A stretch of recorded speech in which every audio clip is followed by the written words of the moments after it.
शिव बाबा याद है ना। ओम शांति।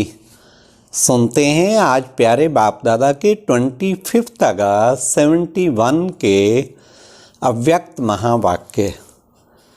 आज की अव्यक्त वाणी का टाइटल है मुख्य 7 कमजोरियां और उनको मिटाने के लिए 7 दिन का कोर्स।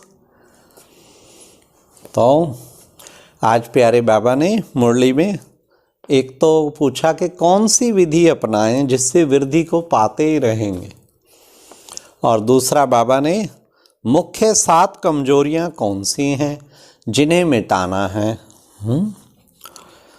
और तीसरा सफलता समीप सहज व स्पष्ट कब दिखाई देगी।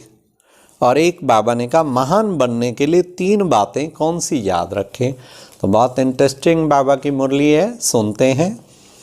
1 सेकंड में वाणी से परे स्थिति में स्थित हो सकते हो, जैसे और कर्मेंद्रियों को जब चाहो जैसे चाहो वैसे हिला सकते हो, ऐसे ही बुद्धि की लगन को जहाँ चाहो जब चाहो वैसे और वहाँ स्थित कर सकते हो। ऐसे पावरफुल बने हो। यह विधि वृद्धि को पाती जा रही है। अगर विधि अर्थार्थ है, विधि से सिद्धि अर्थात सफलता और श्रेष्ठता अवश्य ही दिन प्रतिदिन वृद्धि को पाते हुए अनुभव करेंगे। इस परिणाम से अपने पुरुषार्थ की यथार्थ स्थिति को परख सकते हो। यह सिद्धि विधि को परखने की मुख्य निशानी है। कोई भी बात को परखने के लिए निशानियां होती हैं, तो इस निशानी से अपने संपूर्ण बुद्धि की निशानी को परख सकते हो। आजकल जो पुरुषार्थियों का चल रहा है, उसमें मुख्य कमजोरियां कौन सी दिखाई देती हैं। एक तो स्मृति में समर्थी नहीं रही है। अब सुनिए कमजोरियां, बाबा 7 कमजोरियां बता रहे हैं, ध्यान से सुनना। 7 कमजोरी। एक तो स्मृति में समर्थी नहीं रही। दूसरा दृष्टि में दिव्यता व अलौकिकता यथाशक्ति नंबरवार आई हुई है। तीसरा वृत्ति में विल पावर न होने के कारण वृत्ति एक रस न हो, चंचल होती है।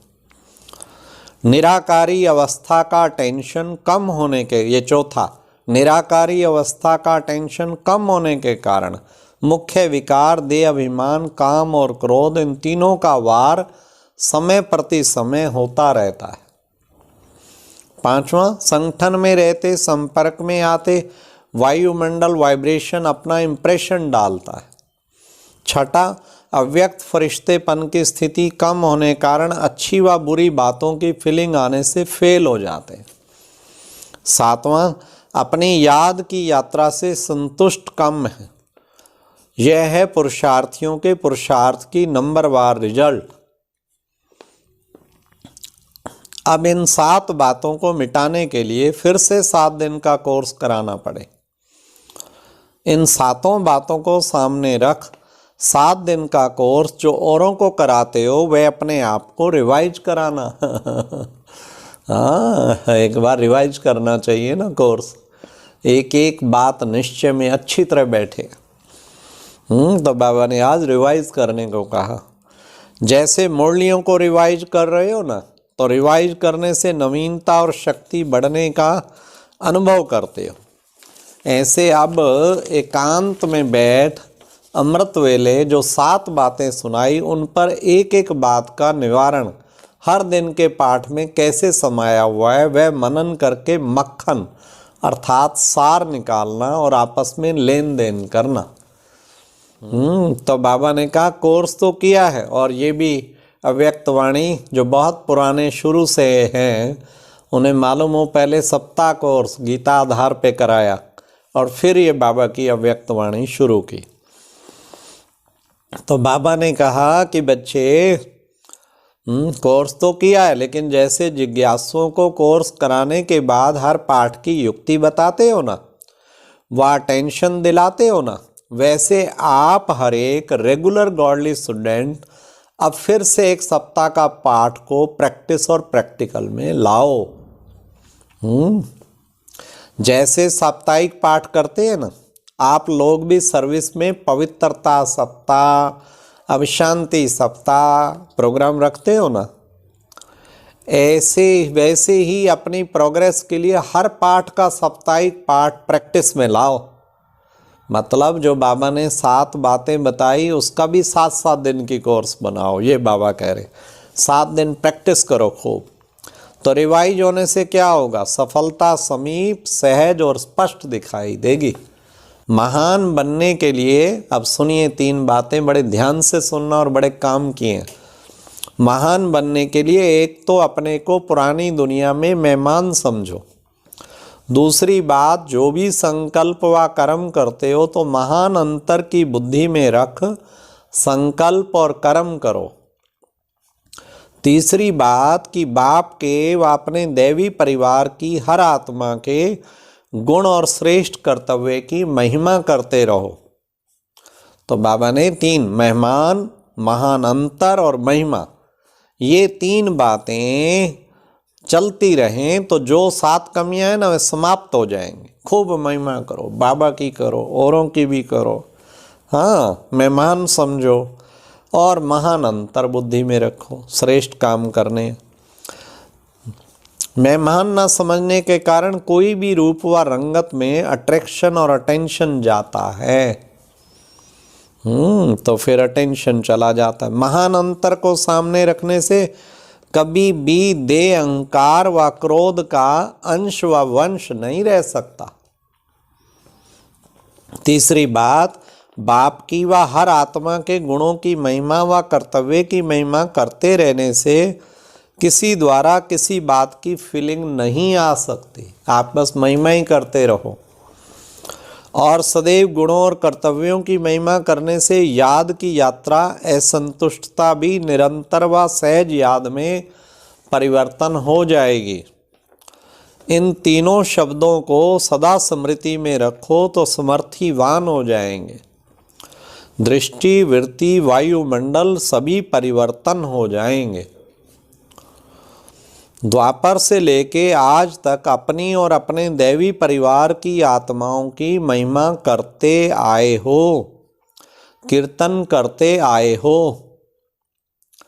अब फिर चैतन्य परिचित हुई आत्माओं के अवगुणों व कमियों को क्यों देखते हो, वह बुद्धि में धारण क्यों करते हो? अभी तो सारे विश्व में चुनी हुई श्रेष्ठ आत्माओं के गुणगान करो। सुना कितनी गहरी बात, इसमें मेजॉरिटी फेल है, कहीं ना कहीं किसी ना किसी की कमियों में आ ही जाएंगे। कोई रिकॉर्ड बना ले, कभी भी किसी की कमी वर्णन ना करे, सदा ही गुणगान, तो है बड़ी बात। बुद्धि द्वारा ग्रहण करो और मुख द्वारा 1-2 के गुणगान करो, फिर दृष्टि व वृत्ति चंचल होगी, किसकी भी कमी की फीलिंग होगी। आज प्रतिज्ञा करनी चाहिए, कभी भी किसी की कमी हम न वर्णन करेंगे, न चित्त पे रखेंगे, न फीलिंग आएंगे। अभी अनुभव किया है कि कोई भी मंदिर की मूर्ति कितनी भी अट्रैक्टिव व सुंदर सजी हुई हो तो कभी भी दृष्टि उनकी सुंदरता व सजावट के तरफ संकल्प मात्र भी चंचल नहीं होती है। घर में श्री लक्ष्मी, दुनिया की सबसे सुंदरतम नारी, अगर उसका फोटो हो, शराबी का घर भी होगा ना तो भी उसकी ओर देख के दृष्टि खराब नहीं होती है। ये बाबा कह रहे। और वहाँ ही अगर कोई सिनेमा व कोई ऐसी किताबों में से कोई अट्रैक्शन व सजावट देखते हैं व कोई बोर्ड भी देखते हैं तो वृत्ति और दृष्टि चंचल हो जाती। क्यों? हाँ घर में 2 फोटो हैं, एक फिल्म एक्ट्रेस का, एक श्री लक्ष्मी का, तो क्या कारण?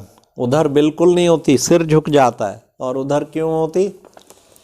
अब सुनो बाबा के, तो क्यों? अट्रैक्शन तो मूर्तियों में भी है, सजावट, फीचर, नेचर्स की ब्यूटी मूर्तियों में भी है, फिर भी वृत्ति और दृष्टि चंचल क्यों नहीं होती? दोनों ही चित्र सामने रखो व एक ही कमरे में रखो तो 1 सेकंड में उस तरफ जाने से वृत्ति चंचल होती और उस तरफ जाने से वृत्ति पवित्र बन जाती। हाँ, वैसे तो जो अच्छे योगी तपस्वी हैं ना, आज की दुनिया के फिल्मी चित्र भी अगर सामने आ जाएं, उनकी बिल्कुल दृष्टि वृत्ति नहीं इतना स्टेबल होंगे। पता है पेंटर ने कलमें लगाई हैं क्या। एक बार हम दादी चंद्रमणि को अमृतसर में स्टेशन से उतरे, कार में इकट्ठे जा रहे थे, एक फिल्मी बोर्ड बहुत अश्लीलता का है। मैं कहा देखो दादी, ऐसे ऐसे बोर्ड ऐसी जगह फिट करेंगे ना चाहते नज़र जाए तो क्या दुनिया की स्थिति चंचल नहीं होगी इससे? तो दादी चंद्रमणि क्या जवाब दिया, अरे हमें तो जिनावर लगते हैं, जिनावर जानवर को सिंधी में जिनावर तब से उनका ऐसा महावाक्य कान में पड़ा, हमें कोई नज़र आए तो हमें भी जिनावर ही लगते हैं। बाबा नहीं कहते बच्चे बंदर बंदरियों की दुनिया है, सारे विकारी, विकारों में गिरने वाले विकारी। तो बाबा कहते कि बच्चे और तरफ जाने से वृत्ति पवित्र बन जाती है। पवित्रता और अपवित्रता कारण क्या होता है? स्मृति। स्मृति है कि ये देवी है तो यह स्मृति दृष्टि वृत्ति को पवित्र बनाती है, और स्मृति है कि ये फीमेल है तो वह स्मृति वृत्ति दृष्टि पवित्रता की तरफ खींचती है। तो वहाँ रूप को देखेंगे, वहाँ रूहानियत को देखेंगे। ऐसा पास्ट का अनुभव तो होगा ना। बाबा कहते चलो अब तो कंट्रोल्ड है, लेकिन पास्ट का तो होगा ना। वर्तमान भी परसेंटेज में है, सुन लो रिजल्ट। लेकिन इसको मिटाने के लिए कभी भी कहाँ भी देखते हो, किससे भी बोलते हो तो स्मृति में क्या रखो? आत्मा समझना वह तो ही फर्स्ट स्टेज, लेकिन कर्म में आते, संपर्क में आते, संबंध में आते यही स्मृति रखो। यह सभी जड़ चित्रों की चैतन्य देवी व देवताओं के रूप हैं। तो देवी का रूप स्मृति में आने से जैसे जड़ चित्रों में कभी संकल्प मात्र भी अपवित्रता व देह का अट्रैक्शन नहीं होता, ऐसे ही चैतन्य रूप में भी ये स्मृति रखने से संकल्प में भी यह कंप्लेन नहीं रहेगी और कंप्लीट हो जाएंगे। समझा? यह है वर्तमान पुरुषार्थियों के कंप्लेन के ऊपर कंप्लीट बनने की युक्तियाँ। अच्छा, भट्टी वाले अपनी उन्नति कर रहे हैं, स्पीड भी तीव्र है। ऐसे नहीं कि समाप्ति के बाद नीचे उतरते स्पीड कम हो जाए, ऐसा ही पुरुषार्थ कर रहे हो ना। अच्छा, यह एक बहुत अच्छी वीडियो भी जरूर देखें।